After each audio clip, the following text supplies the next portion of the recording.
ألا يلا بنظرة من العين الرحيمة تداوي كل ما بي من أمراض سقيمة. ألا يلا بنظرة من العين الرحيمة تداوي كل ما بي من أمراض سقيمة. بسم الله الرحمن الرحيم. الحمد لله رب العالمين والصلاة والسلام على رسوله الأمين سيدنا محمد وعلى آله وصحبه أجمعين. نوينا تعلم وتعليم ونفع والانتفاع والمذاكرة والتذكير والإفادة والاستفادة والحث على التمسك بكتاب الله تعالى وسنة رسول الله والدعاء إلى الهدى والدلالة على الخير ابتغاء مرضات الله وقربه وثوابه سبحانه وتعالى. رب اشرح لي صدري ويسر الأمر واحلل عقدة من لساني يفقهوا قولي. نوينا تعلم وتعليم ونفع والانتفاع والمذاكرة والتذكير والإفادة والاستفادة والحث على التمسك بكتاب الله تعالى وسنة رسول الله والدعاء إلى الهدى والدلالة على الخير ابتغاء مرضات الله وقربه وثوابه سبحانه وتعالى. رب زدنا علما وارزقنا فهما. أما بعد, kita alhamdulillah bertemu kembali dalam kajian kita yaitu Aqidatul Awam yang ditulis oleh Sayyid Ahmad Al-Marzuki. Tapi kita membaca daripada syarah Abu Ya Sayyid Muhammad Al-Maliki yang namanya Jala'ul Afham. Ya, Jala'ul Afham syarah Aqidatul Awam. Dan kita sudah sampai pada sifat ma'ani. Bisa dibilang sifat ma'ani yang terakhir, yaitu sifat kalam. Kita ini sudah libur 2 minggu. 2 minggu kita libur, minta maaf ya. Dan sifat kita terakhir sampai sifat kalam. Sifat kalam. Sifat kalam ini memang sifat jadi problematika di kalangan para ulama. Nah, di dalam pembahasan daripada sifat kalam ini. Apa itu sifat kalam? Sifat kalam adalah sifat yang mana dia itu qadimah, yang mana sifat tersebut terletak atau berdiri atau melekat pada zat Allah Subhanahu wa taala. Laisat bihuruf, sifat tersebut bukan huruf dan bukan wala sautin dan bukan pula suara. Bukan huruf, bukan juga suara. Itu mazhab Ahlussunnah wal Jamaah. Ahlussunnah wal Jamaah mengatakan bahwasanya sifat Allah itu bukan huruf, bukan suara.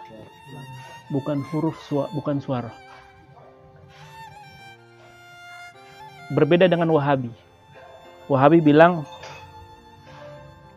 nggak bisa, tidak bisa. Di mana-mana namanya kalam itu pasti dengan huruf dan suara. Kita coba bahasa Indonesia, kita pergilah bahasa Inggris, bahasa Turki, bahasa Rusia, bahasa Jepang. Pasti kita akan menemukan bahasa mereka dengan huruf, iya kan? Dan juga suara. Type. Kita mengatakan tidak bisa. Ahlussunnah mengatakan tidak bisa. Karena di namanya huruf itu sendiri ada yang namanya taqaddum wa ta'akhur. Kita sudah bilang ada unsur di mana Allah itu lemah. Yang namanya huruf ya. Ada yang didahulukan, ada yang terbelakang. Dan di situ ada kelemahan bagi Allah. Unsur bahwasanya Allah itu lemah.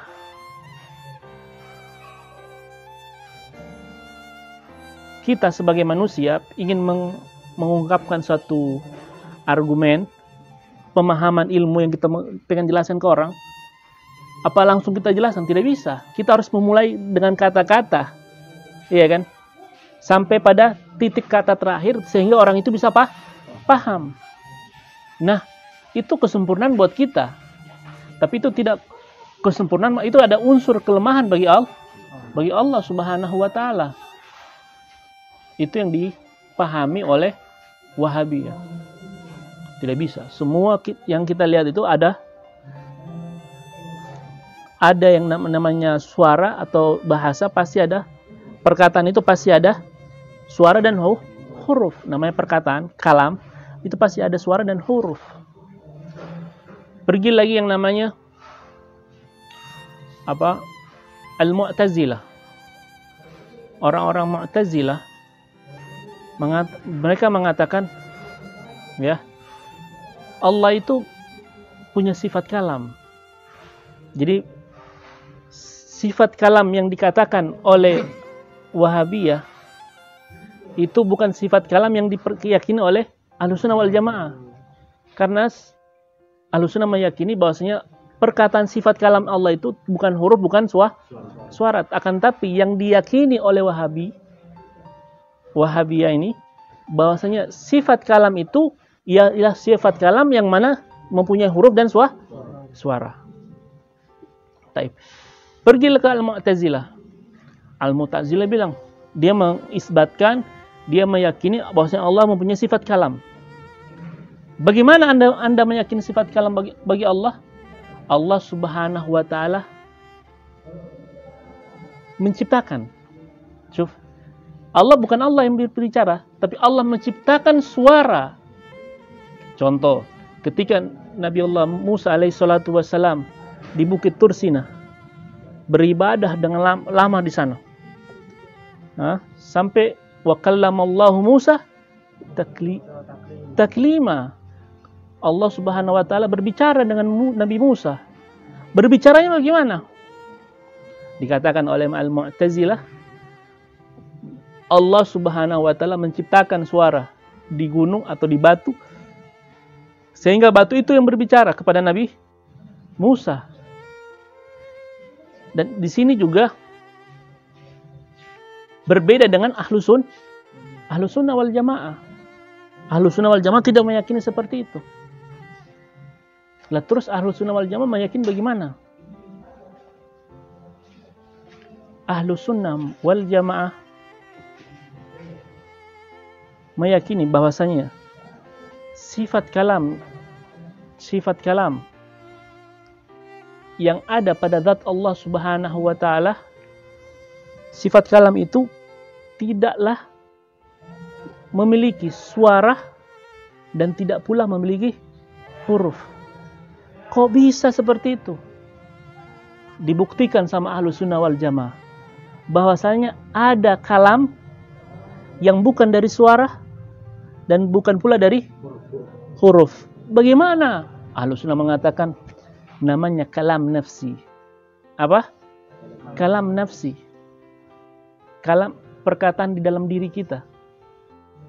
Saya ingin mengatakan saya mau makan, ya, dalam hati saya. Anda dengar? Tapi itu kita meyakini ada. Kita meyakini itu ada.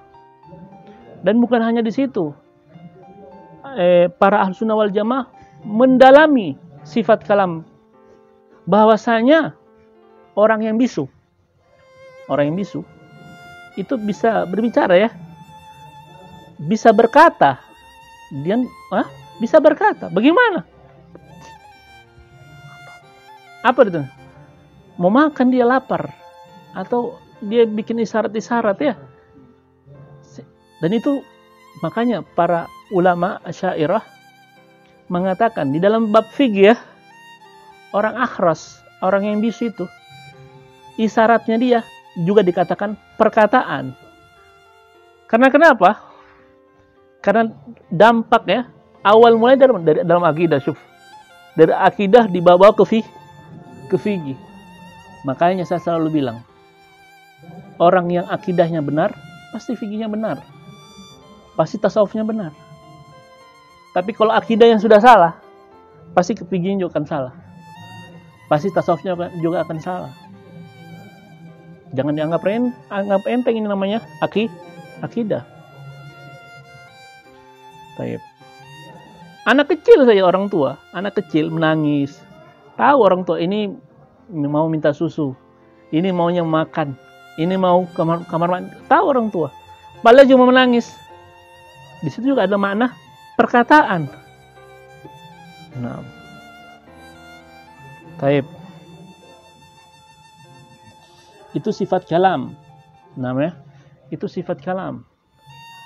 Dan ada yang unik dalam sifat kalam ini, ceritakan di Imam Sanusi menceritakan bahwasanya ada seorang raja. Raja ini diam. Banyaknya diam daripada dia berbicara. Orang bertanya, bagaimana sih perkataannya si raja kalau dia ngomong? Itu raja disifat ya. Itu raja kalau ngomong, kalau berbicara, kalau dia berkata, seperti gonggongnya anjing, seperti angin menggonggong. Itu raja. Padahal ya, anjing menggonggong itu adalah suatu kemuliaan untuk anjing, betul tidak? Anjing kalau tidak menggonggong, anjing apa ini? Tidak ada manfaat, bukan anjing. Tapi ketika anjing itu menggonggong, itu anjing menandakan itu anjing mulia. Tapi coba kita bilang raja, Anda menggonggong, coba menggonggong, itu penghinaan bagi raja. Padahal kalau mau dilihat, anjing sama raja sama-sama makhluk.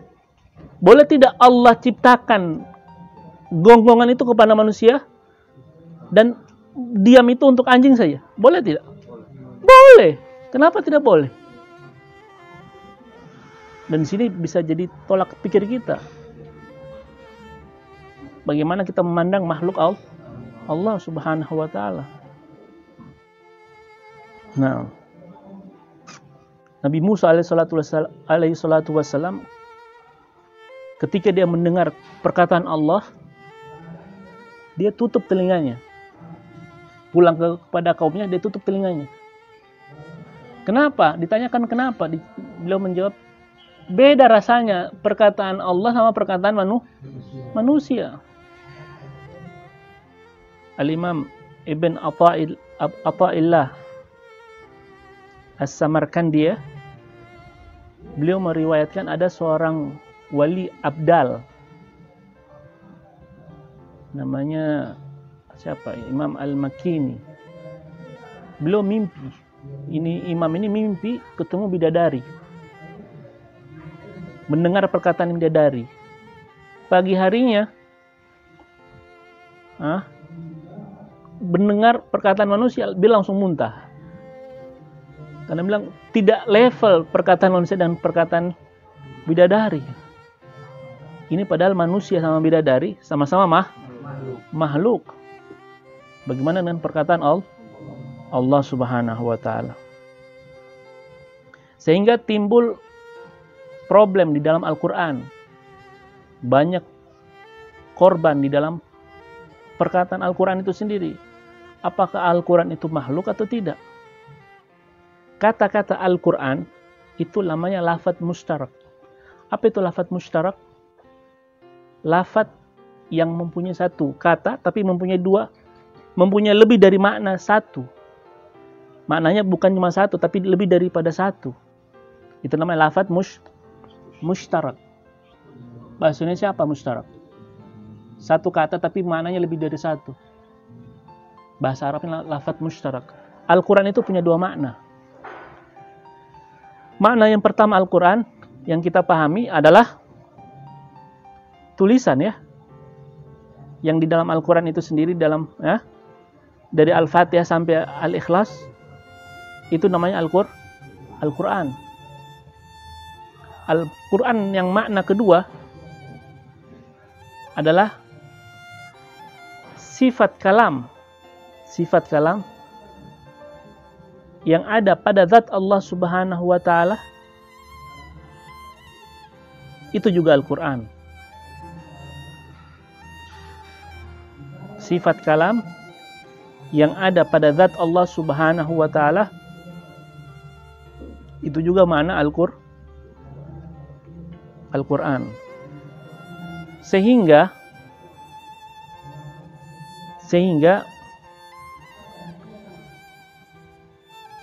Al-Quran dengan makna apa yang pada zat Allah Subhanahu wa Ta'ala, dengan makna sifat kalam, itu qadim, dan itu bukan makhluk. Akan tetapi Al-Quran yang kita baca setiap hari, ya, dengan makna yang tadi saya sebutkan, dari Al-Fatihah sampai Al-Ikhlas, itu makhluk. Itu makhluk. Terus kenapa kita tidak mengatakan demikian saja? Biar orang paham. Jangan seperti itu. Ditakutkan orang awam akan meyakini bahwasanya sifat kalam pada Allah itu adalah makhluk.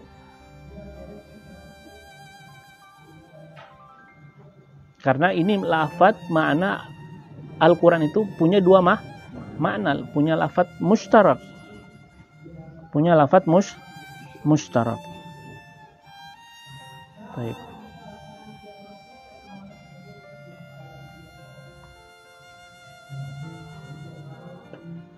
Kemudian ta'alluqnya kalam ini sama seperti ta'alluqnya ilm. Ya.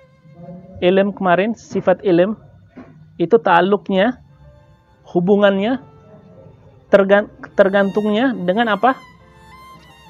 Al-inkishaf. Dengan apa? Afwan. Ta'alluqnya ilm itu kepada semua perkara yang diketahui. Jaiz, mustahil, sama wajib. Begitu pula kalam. Ta'alluqnya bergantungnya pada perkara wajib, mustahil, sama jaiz. Bedanya sifat ilm itu mengetahui, inkishaf. Sifat ilm itu mengetahui. Adapun sifat kalam ini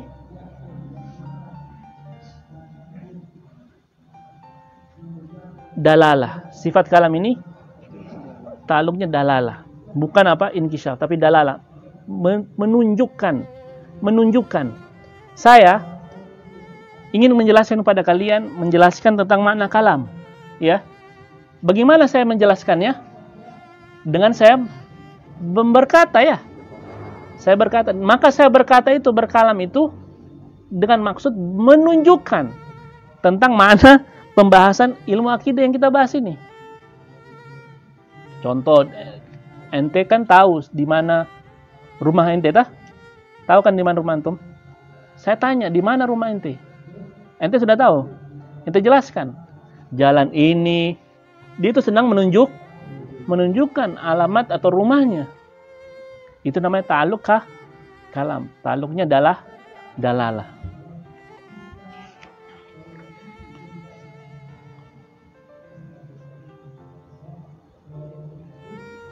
Baik.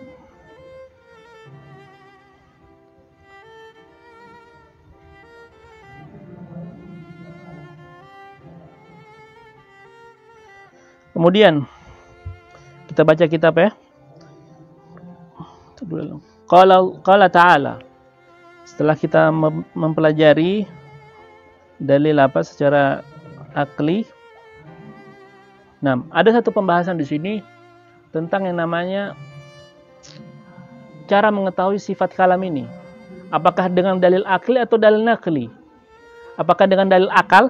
Secara akal kita mengetahui sifat Allah itu mempunyai sifat kalam, atau kita mengetahuinya dari sisi Al-Quran dan Sunnah. Jadi dalam akidah itu ada dua dalil, ya. Dalil akli sama dalil nakli.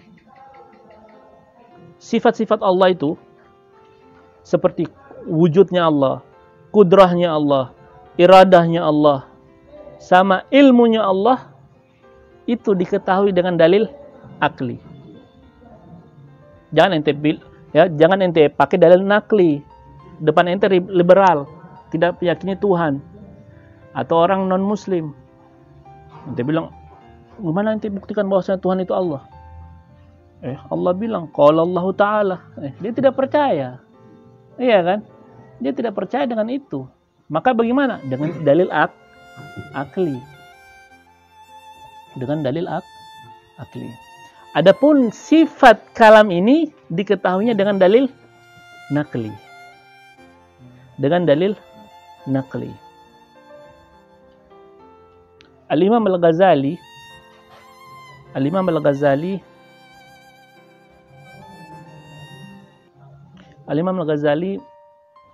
membawa dalil tentang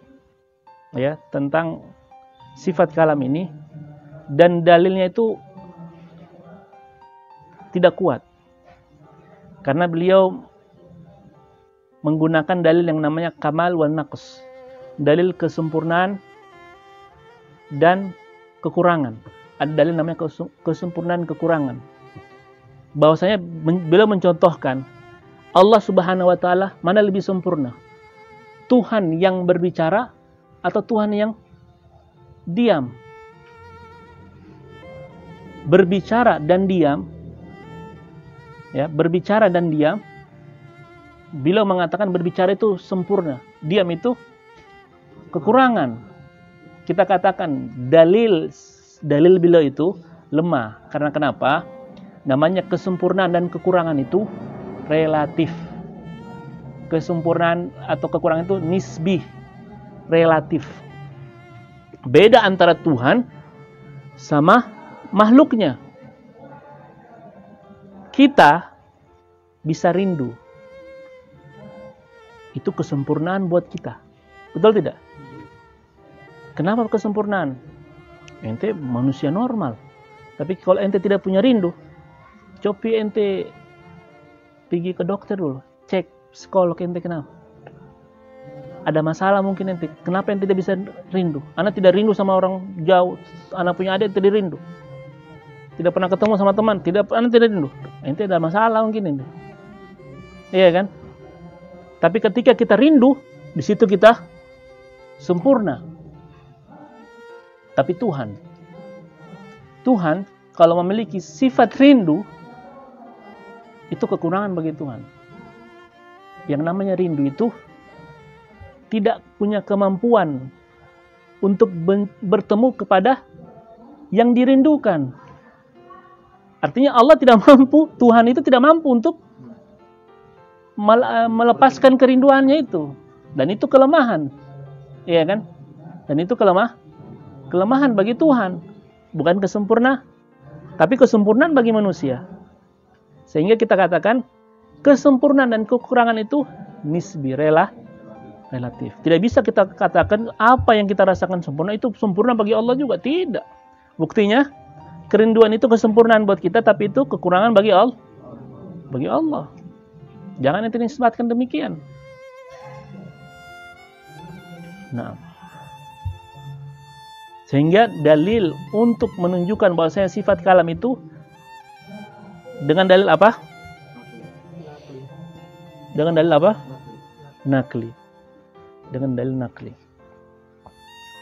Allah itu berbicara, punya sifat kalam itu dari dalil nakli. Taib. Sekarang timbul pertanyaan, bagaimana berbicaranya Allah itu? Sifat kalam itu seperti apa? Ya, sebentar, sedikit lagi kita masuk kepada sifat ma'ani ya. Sifat ma'nawi ya setelah ini. Qala ta'ala, Allah Subhanahu wa taala berfirman, wa kallamallahu Musa taklima. Allah Subhanahu wa taala berkata kepada Musa, berbicara kepada Musa. Wa qala ta'ala, walamma jaa Musa limiqatina wa kallamahu rabbuhu. Ketika Musa alaihi salatu wassalam telah datang kepada tempat yang kami sudah janjikan ya, tempat-tempat mulia, maka Tuhannya berbicara kepadanya. Wa qala ta'ala, wa ma kana li basharin an yukallimahu Allahu illa wahyan au min wara'i hijab. Dan tidaklah manusia berbicara kepada Allah melainkan itu daripada wahyu. Tidaklah manusia Tidaklah satupun dari manusia yang mana Allah berbicara kepadanya melainkan dari apa? Dari wahyu.